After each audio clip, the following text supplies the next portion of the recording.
kann ich Fotos machen. നമ്മുടെ നാട്ടിലെ പോലെ ഇവിടെയും ട്രെയിനിൽ ചായയും കാപ്പിയൊക്കെ ഉണ്ടെന്ന് എനിക്കറിയില്ലായിരുന്നു. അതുകൊണ്ടാണ് ഇത് കണ്ടപ്പോൾ ഞാനങ്ങ് എടുത്തത്. അയാൾ സമ്മതിച്ചില്ലടോ. അതൊക്കെ അവിടെ നിൽക്കട്ടെ. ഇന്ന് നമ്മൾ എങ്ങോട്ടാണ് പോകുന്നതെന്നറിയോ? കാസലിലേക്കാണ്. അവിടുന്ന് ആദ്യം പോയത് തന്നെ കാൽസൗ പാർക്കിലേക്കാണ്. ഞാൻ പറയുന്നത് മനസ്സിലാവില്ല എന്ന് എനിക്ക് മനസ്സിലാവുന്നുണ്ട്. അതുകൊണ്ട് തന്നെ ഞാൻ കമൻറ്റിൽ കൊടുത്തേക്കാം കേട്ടോ, എന്താണ് ഞാൻ പറഞ്ഞ ഈ സ്റ്റോപ്പിൻ്റെ അല്ലെങ്കിൽ പാർക്കിൻ്റെ പേരെന്ന്.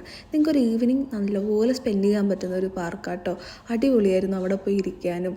കുറേ വെറുതെ അങ്ങോട്ടും ഇങ്ങോട്ടും തേരാപ്പാരം നടക്കുകയും കളിക്കുകയൊക്കെ ചെയ്തു. അങ്ങനെ കുറച്ച് നേരം സംസാരിച്ചൊക്കെ ഇരുന്ന് അവിടുത്തെ സൗന്ദര്യമൊക്കെ ആസ്വദിച്ച് താറാവോ എന്തൊക്കെയോ മൃഗങ്ങളെയൊക്കെ കണ്ട് ഞങ്ങൾ അവിടെ നിന്ന് തിരിച്ചു പോന്നു. അത് കഴിഞ്ഞ് ഞങ്ങൾ നേരെ പോയത് ബർഗ് പാർക്കിലേക്കാണ്. ഇവിടെ കാസലിലെ മെയിൻ ഹൈലൈറ്റാണ് ഈ ബർഗ് പാർക്ക്. അങ്ങനെ ഞങ്ങൾ പോകുന്ന വഴിക്ക് ഞങ്ങൾ തീരുമാനിച്ചു നമുക്കൊരു വേറെ വഴി കൂടെ പോകാമെന്ന്. അങ്ങനെ അവിടുന്ന് ഞങ്ങൾ ഹ്യൂഗോ പ്രോയിസ് സ്ട്രാസ എന്ന് പറഞ്ഞൊരു സ്റ്റോപ്പിൽ ഇറങ്ങിയിട്ട് ഇങ്ങനെ അങ്ങ് നടക്കാൻ തുടങ്ങിയിട്ട് അവിടുന്ന് ലൊക്കേഷൻ ഇട്ടാൽ നിങ്ങൾക്ക് ഈ കാട്ടിക്കൂടി ഇങ്ങനെ ഇതിൻ്റെ ഭംഗിയൊക്കെ ആസ്വദിച്ച് നടക്കാൻ പറ്റും. ഭയങ്കര ഭംഗിയാട്ടോ ഇതിലേ നടക്കാൻ വേണ്ടിയിട്ട്. നിങ്ങൾ കുറച്ച് ടൈമൊക്കെ എടുത്താണ് അവിടേക്ക് പോകാൻ ആഗ്രഹിക്കുന്നതെങ്കിൽ നിങ്ങൾ എന്തായാലും ഈ സ്റ്റോപ്പിൽ ഇറങ്ങിയിട്ട് പോയാൽ മതി. ഇല്ലെങ്കിൽ നിങ്ങൾക്ക് അവിടുന്ന് ട്രാം കയറി ബസ് കയറി ഡയറക്റ്റ് അതിന് മുന്നിൽ പോയി ഇറങ്ങാം കേട്ടോ.